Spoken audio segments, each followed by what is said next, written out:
मुजम्मिल की डायरी ने खोले कई राज। आतंक के नए कोडवर्ड आपको हैरान कर देंगे। नमस्कार, स्वागत है आपका डेली 24 भारत देख रहे हैं आप और मैं हूं आपके साथ लता।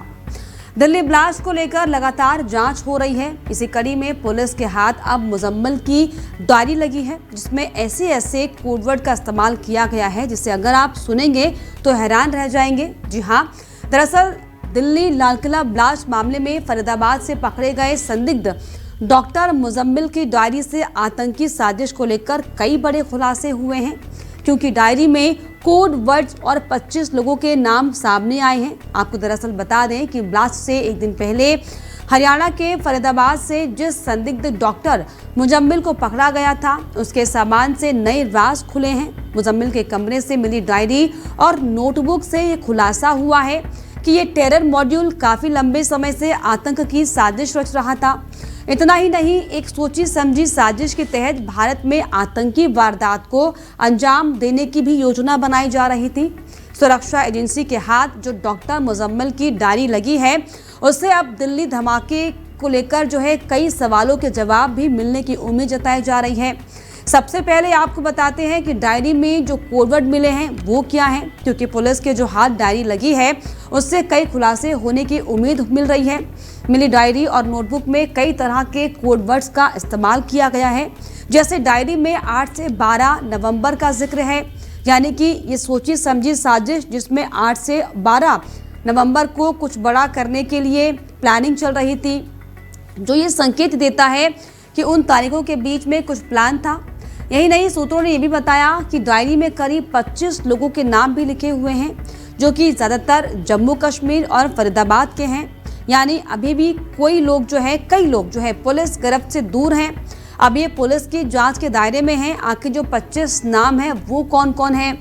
इसके अलावा उमर नबी और मुजम्मिल के कमरों से और क्या क्या मिला है पुलिस की जाँच में, इसकी अगर आपको तस्दीक से बताएं तो जांच एजेंसी को डॉक्टर उमर के रूम से भी रूम नंबर 4 और डॉक्टर मुजम्मिल के रूम नंबर 13 से दोनों जगह से कई सामान बरामद हुए हैं, जिसमें डायरी का जिक्र हम बार बार कर रहे हैं।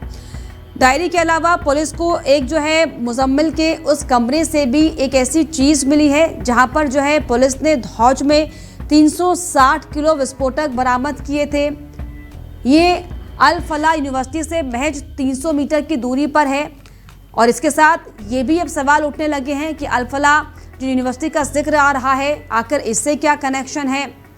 अब जिन 25 लोगों का नाम इसमें शामिल है, जम्मू और फरीदाबाद के 25 लोगों के नाम डायरी में लिखे गए हैं, क्योंकि डायरी में 25 लोगों के नाम सामने आए हैं, जिनमें से अधिकतर जम्मू कश्मीर और फरीदाबाद के आसपास के इलाकों में रहने वाले बताए जा रहे हैं। इसके अलावा आपको बताएं कि डायरी से ये भी जानकारी निकल कर सामने आ रही है कि लंबे समय से और ना सिर्फ दिल्ली बल्कि देश के कोने कोने में विस्फोट करने की एक साजिश रची जा रही थी।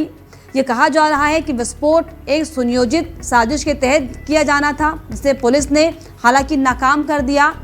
जांच इसको लेकर लगातार हो रही है, लेकिन मुजम्मिल की डायरी से जो बड़े खुलासे होते हुए दिखाई पड़ रहे हैं, जिन तारीखों का जिक्र किया गया है, जो कोडवर्ड्स इस्तेमाल किए जा रहे हैं, हालांकि पुलिस उन कोडवर्ड्स को डिकोड करने की कोशिश कर रही है, ताकि जो खुलासे अब मुजम्मिल की डायरी से और जो अन्य सामान उपकरण मिले हैं उनसे हो रहे हैं, उसको लेकर जो दिल्ली में ब्लास्ट हुआ उससे कनेक्शन कुछ निकल कर सामने आए। लेकिन जिस तरीके से एक के बाद एक जो पूरे डॉक्टरों की लिस्ट इस पूरे ब्लास्ट के बाद सामने आई है, और जो डायरी सामने आई है और डायरी में जिन जिन लोगों के नाम शामिल हुए हैं, फरीदाबाद और जम्मू कश्मीर से क्या कनेक्शन है, इसको लेकर तो लगातार जांच हो ही रही है। लेकिन जो कोडवर्ड्स, अब नए पासवर्ड जो पुलिस के हाथ में लगे हैं, इससे क्या कुछ और नया मिल सकता है, ये हालांकि देखने वाली बात होगी। लेकिन इस पूरे मामले को लेकर, इस पूरे प्रकरण को लेकर जो एक के बाद एक तमाम अहम खुलासे हो रहे हैं, जो कड़ी दर कड़ी चीज़ें खुलती हुई दिखाई पड़ रही हैं, क्या आपको भी लगता है कि ये पूरी तरीके से सुनियोजित साजिश का एक हिस्सा था? क्या दिल्ली को दहलाने की कोशिश बहुत लंबे समय से चल रही थी? क्या इस पर आपकी राय है? कमेंट बॉक्स में ज़रूर लिखिए। इसके अलावा हमारे चैनल को लाइक, शेयर एंड सब्सक्राइब करना भी ना भूलें।